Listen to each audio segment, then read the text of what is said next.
Dans le souci de toujours mieux vous servir, Congo Airways vous donne désormais la possibilité de faire vos achats des billets en ligne avec la carte Visa ou Mastercard Equity. Voici les différentes étapes pour y parvenir. Tapez www.congoairways.com dans votre navigateur. Deuxième étape, sélectionnez la case aéroport de départ et celle d'arrivée. Troisième étape, choisir la date du départ parmi les dates coloriées en verte, ainsi que les nombres des personnes qui aimeraient voyager. Quatrième étape, allez dans Recherche, ensuite, allez dans Accepte les conditions, puis appuyez la case réservée sans compte. Cinquième étape, veuillez ajouter l'information concernant le passager de cette réservation. Sixième étape, veuillez choisir votre mode de paiement, type de carte, Mastercard ou Visa. Septième étape, veuillez remplir les informations sur le type de carte que vous voulez utiliser. Ensuite, terminez votre opération ou achetez carrément votre billet par M-Pesa sur notre site internet. Rapide et simple. Congo Airways, le plaisir de voyager.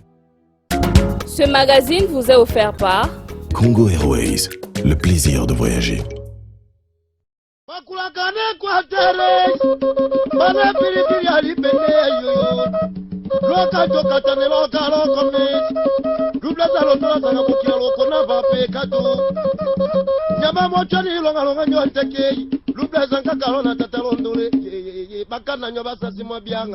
Mukumba ya koloba makambo Equateur na Kinshasa tangu yazoloba makambo oyo ebongina alakisa bango que le premier habitat de l'Afrique ça habite dans les forêts équatoriales. Ye esengeli alataka bukumu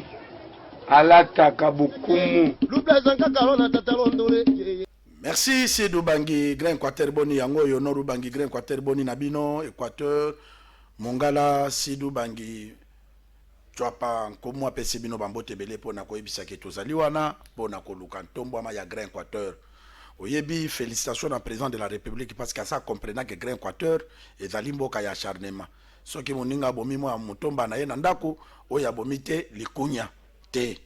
Président Félix Tshisekedi vraiment coup de chapeau parce que aussi on comprendre que Équateur est dans l'acharnement mona mutaza sans qualité à koleka na télévision kaka finga autorité à koleka na télévision pour loba or que ye banda botama même à demi parcelle à 5 mètres il y a 2 mètres écoute pardon à sombate mais ya ko critiquer muto apesaka bana bande kona misala o ya sunga mboka akoluka critiquer ye biso na Grain Équateur Boni to sito loba mokonza mboka ko tala bango te talaka Grain Équateur Boni parce que yango ndezali rétroviseur ya bana Grain Équateur pona bayebaka ba gouverner bazo sala nini bazo travailler ndenge nini yango mona ki ba semaine passée to bandaki ko tuna ke ba vérifier ka mbongo yekendaka na ba province et ça la kamisala pour l'intérêt la population c'est ça ezali pona ko sunga ba gouverneur ezate ko le kanate fe pour finga gouverneur non ya zali wana na mandat 5 ans tika ye asala mandat na ye soki asilisi mandat na ye soki yopoza makasi au postuler ceux qui va député va voter au comme peut gouverneur to ko soutenir yo mais il y a question ko lala kinzala oye bongo asali boy soko lala kinzala oye isato asali boy bobo asali boy biloko wana maina bata parce que président de la République alingi makambo wana te na conducteur à Grain Équateur Boni lelo tokola kisa mona mboka Guy Ndombo yo ministre d'État a pesaki ba jeep ya sika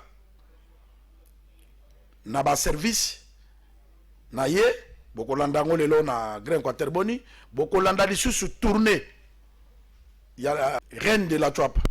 mama akendeki na bokungu akomi na bokungu modèle bayambiye donc mama kati emonani ke mboka balingaka batu oyo balingaka bango bolamu oyo Guy Luanda la kisa na Grain Équateur bolamu oyo Guy Luanda lona na Chwapa et tango bamonaki mama sénatrice ezalaki bato mususu bakweya meme na baibali bato mususu komata na banzete vraiment mama kati félicitations bokolanda ngo lelo bokolanda lisusu parce que bato balobaka to ke bobo boloko akozonga te soka zongi na mbandaka bobo boloko aza emete gouverneur azongaki na mbandaka modèle bayambi ye banda na botama na mona ke ya ndengo wana te donc gouverneur boyi kovanda meme na jeep alobi non na telema pembeni lokola receveur pona bana mbandaka nyoso bamona ngai est ce que moto balingaka te bakoya ndengo wana Merci. Tozongi une émission d'ambition parce que n'absi bino que tozala kana de ko Patrice Boto. Mais le long de quoi ça de tozana de ko Michel Wangi de ko Michel Mbote. Mbote kumu kivete Mbote pe na batu bolanda biso na mokwa lelo. Avant na pesa de ko Michel Maloba, toke na régie totala. Remise ya ba Jeep onde ko Gilwando Mboyo ministre d'État pesaki comme ça tozonga. Il s'agit d'une des réformes voulues par le président de la République dans le secteur de l'aménagement du territoire. Avec Gilwando sur terrain, plus rien ne devrait être comme avant, peut-on lire dans les différentes affiches postées pour cette cérémonie solennelle. Soucié d'un bon rendement de la part de l'administration publique, Gilwando a remis un lot de clés de voiture qui permettra aux agents du secrétariat général de participer à la visibilité du ministère et pour la vulgarisation de la nouvelle politique pour des réformes. Merci. Rare acte d'aussi grande envergure dans l'histoire de ce ministère, l'administration, par la voix de son secrétaire général, a dit toute sa reconnaissance à Gilwando. Et la vision de son Excellence, Monsieur le Président de la République, chef de l'État, Félix Antoine Tshisekedi Tshilombo, est dans le strict respect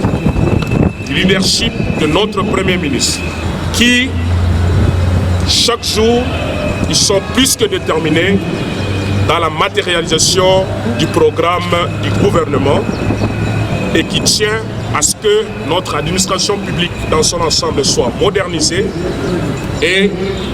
l'administration de l'aménagement du territoire en particulier puisse bénéficier aujourd'hui de ces engins roulants. Depuis sa nomination à la tête de ce ministère d'État, Gilwando multiplie des actions dynamiques pour faire réussir le programme du gouvernement Jean-Michel Samalou Kondé. À Kinshasa comme à travers le pays, il inculque la mentalité Revit par exemple pour un pays digne et uniforme. Merci Ndeko Michel Wangi. Talaba Jeep ya Sikaboye. Yango tolobaka que président Félix Tshisekedi a tiaka l'homme qu'il faut dans la place qu'il fallait. Merci kumu kivete na kati ya cadre ya émission oyo Équateur Boni et puis na émission Congo Promo tolobaka tozoloba ke ministre Gilwando aye ko zongisela bato espoir na musana na ye à l'état. Ne bandeli awa e banomaki ministre aménagement du territoire les anini mais ba pesi poste à muke na rana ye mais bato bayeba kitege non oya pesa ka valer la poste za mutu. Merci. Bakoti awa quelques mois tala na management na ye na façon na ye ko sala avant na otoko na ba Jeep oya pesi ba service na ye administration na ye akei na Nord Kivu apesi bango mutuka division provinciale na ye aménagement du territoire tu de travail abongiseli bango cadre ya musala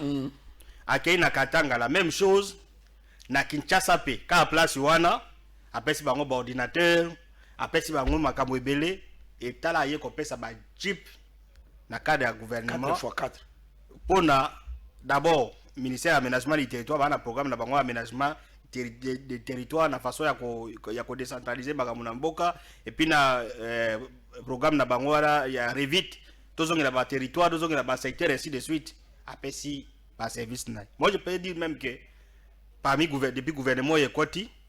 ministre oya ye ko poser acte ya makasi ya koleka ya ko pesa ba moya mobilité oya do travailler za Gilwando oyo aye ko sala que non azongisi espoir et pas ya bato na ye ezaka Gilwando. Oui. Autrement dit, aza ministre azo répondre à aspiration, azo répondre na desiderata, azo répondre na vision ya mokonzi mboka. Parce que oh nyos bazo sala eza pona mokonzi mboka. Mokonzi mboka tieyo osala pona vision na ye. Oui. Et ye azo sala pona vision na. Yango alobi wana Ba mituka wana ezokende esala misala bato bazala po ezala ba directeur mususu na ba direction mususu na ba ministère mususu directeur azozwa wewa directeur azala mbonga taxi te azokende makolo secrétaire général azala mutuka te et ainsi de suite ba pesi ba directeur ba pesi ba service pour que musala aménagement du territoire ezane musala ko mema développement na kati ya mboka na kati ya ba territoire na kati ya ba province na banani. Alors bato ba osala misala wana il faut bazala ba bonne condition ya travail yango ministre Guy apesi pe na kombo ya mokonzi mboka oyo biso to koloba na acte wana ezake ba ministre mokonzi mboka apesi bino pouvoir ya kosala bosala musala o créer parce qu'il ne suffit pas seulement que comme ministre au moins biloko wana ba mituka ye za ya banque mondiale te. Vous comprenez? Banque mondiale ya ga wana tindi mutuka no banque ya banque mondiale wa eza ba mutuka ezo utana kati ya gouvernement pona gouvernement ba mituka ne bimi faut za na carnet d'adresse, il faut za ba crédibilité, il faut za ba nini tout ça pour que ba pesa ba ligne de crédit ya ko ba mituka ainsi de suite. Et ça ba mituka banque mondiale te eza ba mituka gouvernement par rapport na secteur na yi. Ministre a la crédibilité à organiser un bon service à mituka pour la service na biso de kofuta carnet d'adresse na esali ba service na esala. Donc félicitations à ministre de l'aménagement du territoire au Aza a eu responsabilité ya quand même espoir na ba territoire, espoir na ba province, espoir na ba secteur na kati pe programme ya revite ezake batebe ba kende kotonga na mboka ya place ba outil l'état peut même mapper ba infrastructure yango bandi ko sala. C'est un pas à liboso pour l'administration centrale et qu'on ait dans la division provinciale il y a aménagement du territoire et puis ce qui ont appelé dans le ministère ministère de l'agriculture, ministère de développement rural, ministère des travaux publics, soit il y a ministère qui s'activer dans l'administration dans la division provinciale donc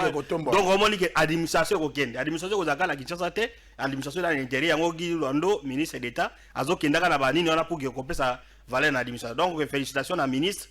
tozo senga pe bato bazui ba mituka misala wana eza misala à l'état eza mutuka tele na tongo na 6h ozui bano kena otiki bango na classe ba yeko tika bango na classe yo vandi otini o mama boke ozwa mama na 12h eza ba mituka na te. Donc il faut service wana ya aménagement du territoire je crois que ba kuba zape na service à Charrois ba mona ka mituka na ebimi et ki ko sala nini eza nini. Donc eza ya ba chef de division na batika on anda goûter et ba sala ka ba course privée te eza pona musala pona rentabilité pona nani mobilité pona misala ya l'état salama engebene na o mokonzi ya mboka alingi engebene na o ministre ya aménagement du territoire alingi engebene ya o population congolaise alingi ya komona mboka na yeto mwa. Merci ndeko Michel Lwangai na koloba na chef de l'état que côté à Guy Luando na aménagement des territoires ezalaki test parce que ce côté na bituka nyonso ya monde bamboka ebele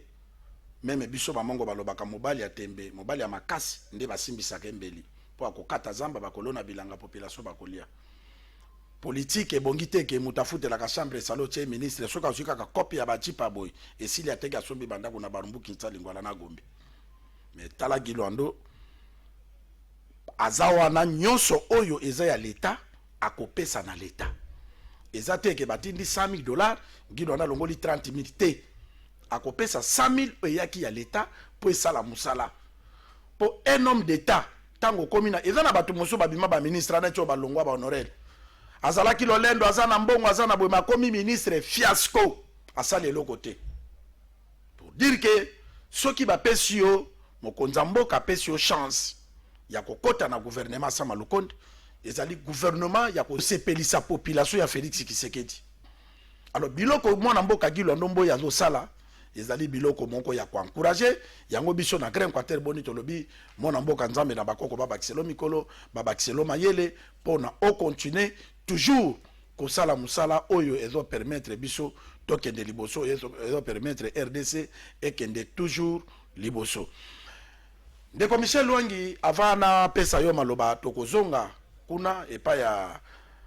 dete asiela biso elema ya mama Kati tango akomaki na Bokungu ndenge bayambaki yazali mama Kati bozo mona na registration wana ndenge ba RGPS wana azali sénatrice ya Bokungu. C'est toute la première fois Bokungu bazwa sénatrice ya mwasi mama komaki. En tout cas, toyoka mama Kati na Bokungu ndenge alobaki devant population kutu mama malobe zanga ki na monoko parce que modèle population ba yela ki mama Kati andimaki tamona ki attachement que non population baza na besoin ya mbongwana pe amema ki programme moko kuna aucune maison sans Fati. Donc ndaku mon côté ekoki kozala sans militaire ya Fati azala ndaku nyoso ya Bokungu ndaku nyoso ya Ikela ndaku nyoso ya Jolu ndaku nyoso ya Monkoto ndaku nyoso ya Bwende befale il faut ceux qui baza 10 9 bazali bato ya Fati oyo bako voter na 2023 moko wana bango bato bawele la bazwaye mais 9 ceux qui baza 10 na ndaku baza ya Fati wana ezalaki liloba ya sénatrice mama Kati bazo benga ye princesse ya Bokungu tokei tolanda ebongo tozonga. Aucune maison sans Fati, aucune maison sans Guilwando. Oyoki. Bako sabi sote ba mama. Bako sabi note. To boy discours à Bokabwan. Mboke za ya biso nyos. Oya ye na totongi. Oya sala hôpital malade. Oya sala ko bongo to ko finga. O ko benga na moninga na mabelo nani. Na botama a mwana lycée bonson to kaimba na kapa bo ebi pia mbo akina kata ba enseignement na ba mutation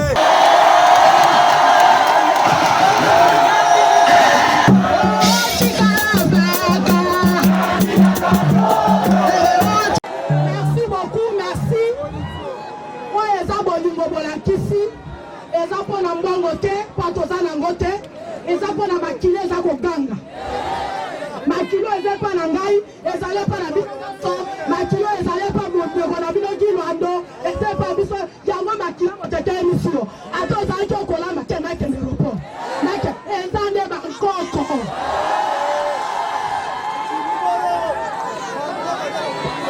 yango wana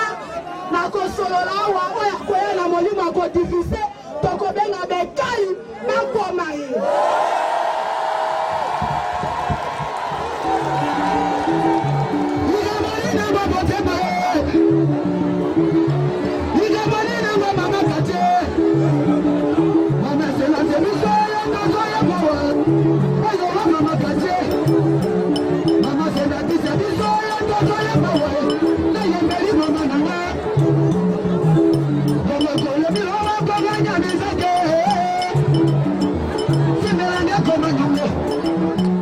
Ndeko Michel Luangi Olandi mama kati na bokungu ndenga s'exprimer lobi makilo to tambole pa na bino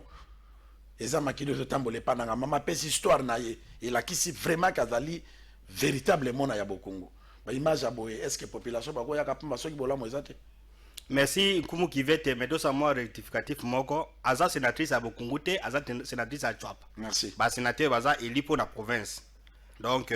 nazala ki eli na circonscription bokungu. Non, il y a za eli circonscription na ya Chwapa. Bango ba sénateur ba na province, ba député na ba territoire. Alors alobi makile ezali mais mudunyo so yebi na bokungu ke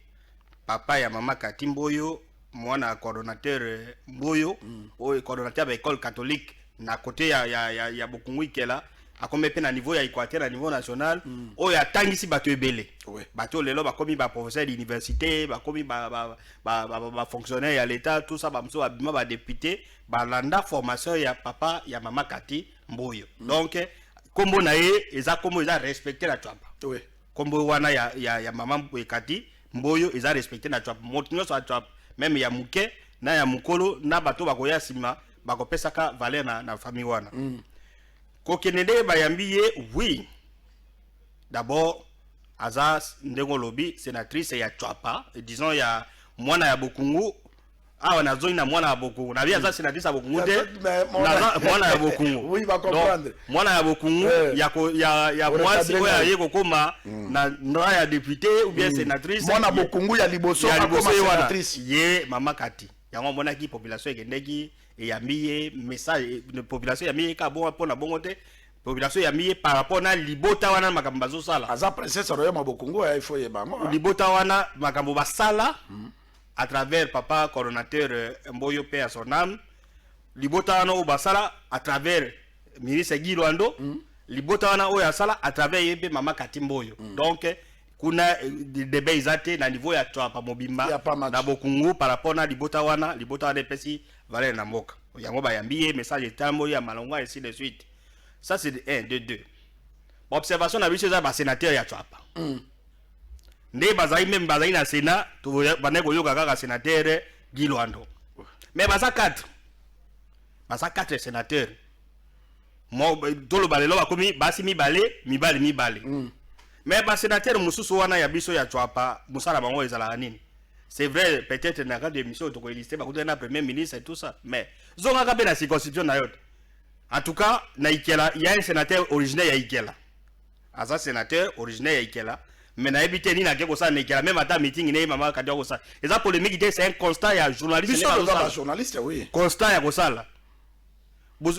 kofuta kutu babiye avion ekiti so ingo ke pa kisangani komiso ki moins de $200 komi kisangani Congero espeye abenga nkumu kotinde na moins de $500 ezate de rubano ke ne po kende aller retour ba 1000 na ndambo avec $500 ok po zongi na ticket yo sénateur otikali pe na mbongo ya hotel otikali pe na 500 wana en plus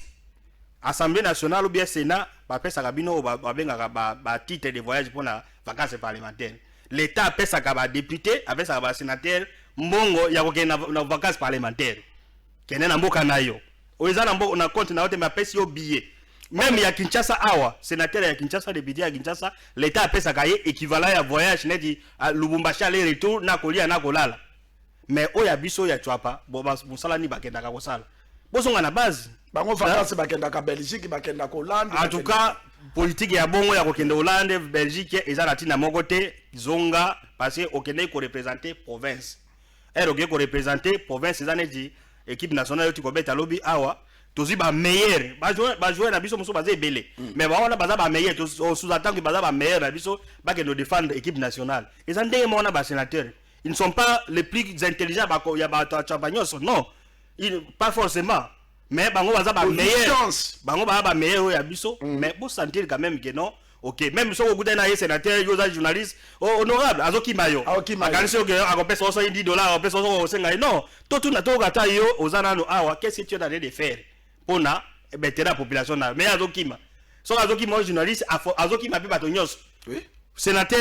numéro de téléphone yeba na gate akuta na bato te na matanga mona na gate na mboka kenda gate sikoyo mbonga ngwa leta ozoli yango ya ndenge nini ata yo moko nanu c'est vrai que le chef a contrôlé tes pour les salaires na yo mais ata yo mona conscience na yo il faut mona que ozoli ya mbongo ya leta ya pamba ozoli ata pesi ndenge mama katia kei on n'a pas dit que maman katia ke ko kabola mbongo alobe yango pe alobe na mbongo te pona na ngote eza reconnaissance wana ke na osali bango pe ba restitution que non na session oyo to décider makambo boye na mboka oyo etani mboka to décider pe boye pour la province na biso to décider pe boye pour la mboka boye c'est ça mboka pa na souci biso na souci na bino c'est que la population attend ya ba eli na bango population oya de ko zongi kuna boye mama katia kende kuna plus de 15 000 personnes to moni bango wana mama kadi pesa biso 100 francs non basengi moko kuna bato baza pour ça ko senga mbongo te mais bayaka ndeko yoka discours yo to tindi on a parlement donc interpellation oyo tololo ba sénateur eza mutandi na ba députés nationaux oya ya twapa bozonga kala mboka bokende kolobaka eza te genoka geno bakokende osisa mbongo tout ça mais dans tous les cas tu es payé dans tous les cas l'état te paye ba fait à transport pour les vacances parlementaires vacances année mobimbe vali bazana des sessions bi balé année mobimbe vali na Kinshasa ti abi esili moi mbongo wana sali rapport parlementaire na yo ya ba vacances azui assistant na ye akomi ko sala un reportage na ni un rapport bidon abengi priorité ni kuna na ikela oh non po moke bukanaki na boende ni basali rapport bidon awa na Kinshasa mais akei vacances parlementaires te yango moni même na kata règlement intérieur de l'Assemblée nationale premier vice-président donc azozo ba rapport c'est obligatoire ya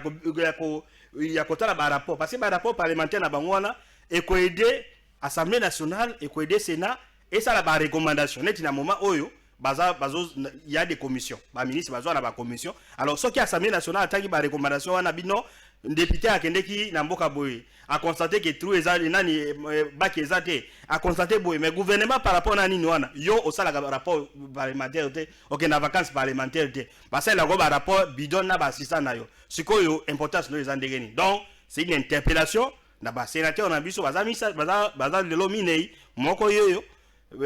nani ba mususu bazali boyo kanaka si moi et puis de commissaire Choma lobana munoko ndeko illustré mama katia fa kende bokungu akutana ki na ambassadeur ya Belgique akutana ambassadeur ya Turquie akutani na premier dame tout ça pour na koluka ke Belgique baza la jumelage na bokungu Turquie baza la jumelage na bokungu premier dame amona ke na bokungu ba mama baza kuna baza na posa neke un jour premier dame akita na bokungu omoni musala sénateur nde mama sénatrice azo sala oui musala mama azo sala yango tuzo interpeller bani dakoya no na ba audience asala ki wana ba yambaki na bato alors pour la kozongela ba député na ba sénateur en tout cas comment ne prenez pas la population comme vos idiots ba marionnettes mo boye soki comme une élection qui au pesi polo qui boye au sali na ba fibre tribal biso to représenter des voter ngai tout ça mais soki ozongi au moni charge moya kozonga ezate ba mususu kudu ni biso to kena ba candidat député boye to koma ennemi na bango yo bimi député kana bimi te mais akangeli kana téléphone ya makate mutu to bane ko vana na ebia mais toi ti aka les élections ngala kende ka compétition et de compétition yoso donc bozonga mboka soki yonkumu ki veut aux journalistes au solana sénateur ya twapa te oyebi ko solade ata boye 2 minutes au solate a fortiori bato a twapa a fortiori population. Merci. Donc nani alors na yeko zonga na banini tala eloko to senga bango non seulement ozonga na vacances parlementaires mais aussi ba contact akeko kuta na ambassadeur à Turquie quand même c'est un grand pays développé ba pays wana bazanga baluka kande ba initiative jumelage ezanini jumelage ezaneti moi commune moi boy na Belgique par exemple ba yo obino bokungu bona priorité ni non administration bureau administrateur du territoire doit problème ya mai toi problème ya boy au moins la commune wana asalimo na budget de passer be na ba budget na bango ya ba intervention wala ba commune ya kuna ba na budget moko ya intervention ya kosunga bato moi je mélange wana ye bo jimele ba yeko sala bino ba makambo mususu mbongo ezali akei pa ambassadeur ya Turquie akei pa ya ambassadeur ya Belgique et puis bato wala bandimi et puis akei ko mona première dame akei ko mona pe première dame donc azana onjene ya munene tout ça liloba na eza makasi to mona pe première dame akene pas premier ministre première dame pas obunda tout ça donc député sénateur kende zonga na mboka akena ko expliquer population mais bunda comment on a teke donc makamyo sezani même ata ba ministre un député pour être reçu chez un ministre c'est la moindre des choses mais yo kende to na maïté to na courante to na bakité to na nzelate yo siko député au vale ozoloba mais yo za mkonda ministre donc ba député ya twapa ba sénateur ya twapa bo ambate paya ya mama Kati bo ça la peut-être mieux que les cahiers parce que au mona oyo en tout cas on dirait oyaita ka net tourisme honorable député honorable sénateur aux na Kinshasa mais en tout cas population se retrouver. Merci de commission de population da ko se retrouver to moni bayemba ka banzembo moko pe ezalaka très significative ya na nzembo moko bayembela Gilwando balobi kombo ebimi na lombo pona mbala yambo soki Gilwando te vraiment twapa mawa nani andimaka ke twapa bakozo assemblée provinciale moderne nani andimaka ke na twapa bakotonga stade nani andimaka ke na twapa bakomo na bakano rapide zo nager ne balé po kende kotika mama Kati Nzambe vraiment batela Gilwando famille wana batela bango parce que zana ba yango to lobaki awa même tour oyo ngana ndeko Michel to lobaki to ko postuler te to ko tambola na Grand Quartier pona ko ebisa population ke bo voter mutu te po zana mo atabadizi na mboka awa azana mo boya zana eloko te tanga ko koma sénateur ya komo luka tonga bandako bazana ba autorité morale na bango yango zo mona lelo Grand Quartier sala matin mutu azo sala fort lelo ezali Gilwando mboyo omoni lelo très bientôt to ko lakisa bino ndenge batongeli basali lelo mausolée après ya maréchal batongi buste ya maréchal ya maréchal donc qui peut faire ça soki bato babomba kambongo na bango po na bana na bango lo bakende ba États-Unis batanga na ba ekolo yo ba Obama batangaki mais Gilwando alobité ngai na libota na ndenge mama bota biso lobana biso soki ozwi lipa liana ba voisin o baza kolela po muta bomaka nyamezalaka mutu moko ya teke tokomisaka Gilwando Nzambe eza teke tozokumisa mama Kati awa non président de la République il faut que tala ka famille wana parce que tala campagne oti ko sala ya munene alobi ndako moko te na twapa sa Félix Tshisekedi donc mama Kati abandi déjà 2023 mama Kati abandi ko tambola pona ko orienter population ndeko Michel Lwangi yo moko tozalaki na yo awa déjà Patrick a illustré balobaki bobo boloko bolumbu po mona ke Équateur eloko balona ya kokaba ezali motema mabena koyina bayina bobo or ke boba banda koleisa Équateur wana tous les gouverneurs baleka bazo ba défendre bongo pa bobo balia mbongo ya bobo mais bazaka kengra averier omonaki na ba télévision ba papa mikolo soka zangili paleki bobo asa emena mbandaka te bobo soki azongi bato bakokufa bobo soki azongi aéroport ekozika mais arrivé ya bobo yango wana atelemi kutu na libanda ya mutuka population baza kolela bobo na bango ndeko Michel okoki kopesa conseil nini na bandeko ya biso ya Équateur mibale misato bakomaka ba gouverner na mandat mon côté. Conseil ni noko kopesa bande kona parce que yo moko zo mona full ndenge baza ko luka ba passo la gouverneur chemise. Population bazo lela bobo boloko. Bobo kendeki ko sala nini bobo tikaki biso pona ni bo lobi te mokonza mboka na kende ko tala ye kaka pona mboka kende liboso. Merci Nkumu Kivete na kopesa conseil te mais na ko yebisa bato wana ba tirer leçon. Ba tirer leçon na makambo lekaki mokola jeudi. Lobby jeudi.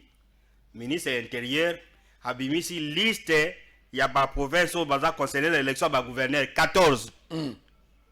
Équateur ezate na liste wana ezate. Mais par contre Congo central gouverneur azali. Mais Congo central élection ezo salama. Batie Congo central. Réseau zani ni parce que cour constitutionnelle assemblée provinciale ba décision de gouverneur ata vandagi mais assez alongwa. Mais na kaya bobo ezate. Bobo baza gouverneur. Pour bobo azala gouverneur na niveau Équateur kuna ezaka ka mongala les concerné. Donc ba gegeri tolongolier il n'est plus gouverneur azaboye ministre intérieur ça bimisi 14 provinces où ils a concerné na élection ya gouverneur Équateur ils a concerné c'est-à-dire que non gouverneur alongwate gouverneur atikali azali gouverneur asala musala député sala musala yope nani société civile yope acteur politique tout ça mutu na muta contribuer na oyaye biso dozo contribuer na oya biso en tant que panzi sango pour nani to sala ki émission moko na Congo promo Patrick continue ko risque ko benga biso toza ba pandisango musala na ezali aza mutu société civile aza mutu makambo esa na semba awa tozo komisa mutu do sa ne ba action tozo lo ba réalité so itolobi ke na depuis tu as pas depuis Congo tout ça mutu atongela assemblée provinciale nda côté atongela l'état institution nda côté na sala ngona Congo azate na Congo ke abimisi mbongo na ye atongela institution pour na Congo assemblée provinciale ya Kinshasa eza awa ba millionnaire baza awa Union européenne tongela bango tolo ba makambo eza ya sentiment tolo ba makambo eza solo nani abimisi mbongo na ye atongi stade kalate pelouse ezo côté ça eza déjà na masuwa et c'est comme déjà bako homologuer yango na FIFA ba pesi province Mazembe lobi équipe nationale beti na stade ya Mazembe ya Mazembe e banda pe ko beta kuna na Bwende oyo wana eza ya équipe moko ya Bwende te eza ya Chwapa stade comme nango stade de la Chwapa ozo comprendre donc to pesa ba initiative bato wana o sala alors ba gegere wana to wana besoin nango te mais d'un côté aussi ba konjo baza ba gouverneur basala musala baza coopérative bani ba musupe baza pe na fair play parce que 2023 pe koya alors nous on ne peut pas être là pour la cause 2023 tout ça la musa na moi ba koki to nango au PCP gouverneur conseil yo mo pour ça que ah bon na nyoso wana pas responsabilité na ngaza nini parce que elle ngana oke no bloquer ça la matin qui perd yo peut-être zo melati awa yo peut-être ba meona mutu ka metala mutu azala bolomba ta mutu azana ingende ta mutu azana basankus ta mutu azana na ikera zo zanga mungu ta mutu azana jolo ainsi de suite alors bosala musala mboke kende liboso dimanche na 20h bokolanda Congo promo na PES TV 20h40 bokolanda Congo promo na PES TV numéro à Bukezali 349 so bobeti bokomona tokotanga lettre il y a présent et assemblée atindi apesi gouverneur apesi province alobi ba pesa ye 27 pem pour na ba sécuriser ye province ezala na ba moyete mbongo bazoti nda pone bongisa banzela ba pesa sécurité à 27 pem est-ce que guerre ezana Équateur eza manque ya bolingo okomona na Kinshasa wa batata mikolo azana eloka kosala tata kotambolaka na TV mboke mais yo sala nini yo il faut le histoire na mbandaka ke ngana tonga ndako boye papa nanga tikela nga héritage na sala boye batunyo so ba oleka wana ce service eba bino bo ba pesa bino misala est-ce que boyibi bo balongoli bino bokoboleka na basha na télévision na Kinshasa eza Sony bozo yo ki sa province Sony bozo ki sa province Sony conseil de kobeza like bobo boloko a continuer ko sala musala Patrick fungola somba ya bayo ka sondenge bayamba ki bobo boloko comme ça tozo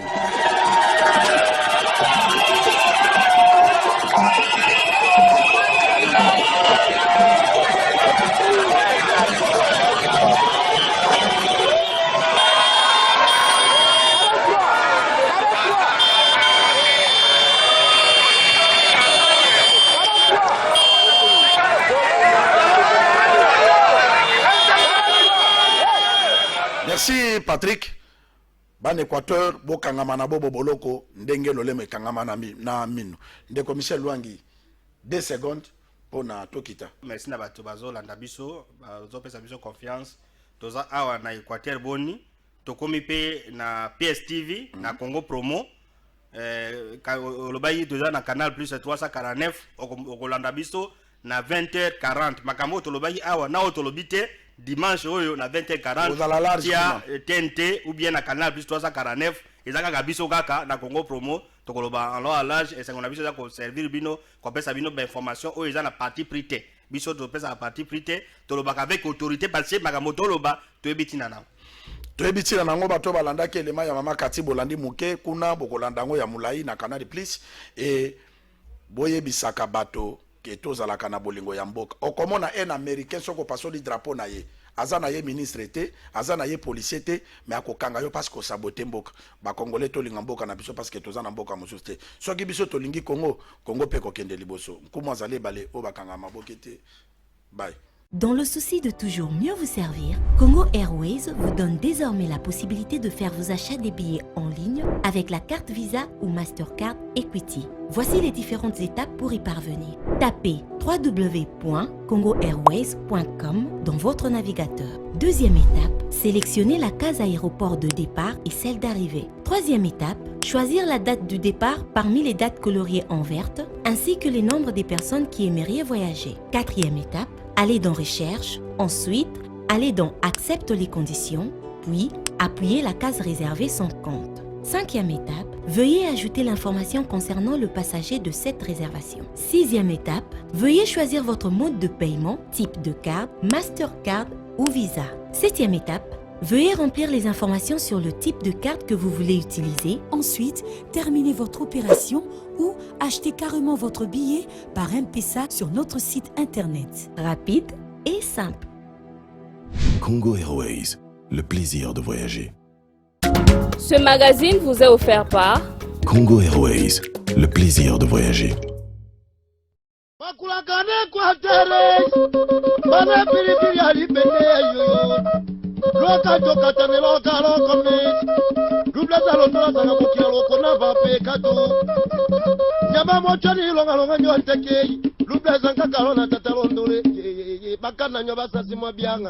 Mukumba ya koloba makambo Équateur na Kinshasa tangu yazoloba makambo oyo ebongina alakisa bango que le premier habitat de l'Afrique c'est l'Afrique, ça habite dans les forêts équatoriales. Ye esengeli alataka bukumu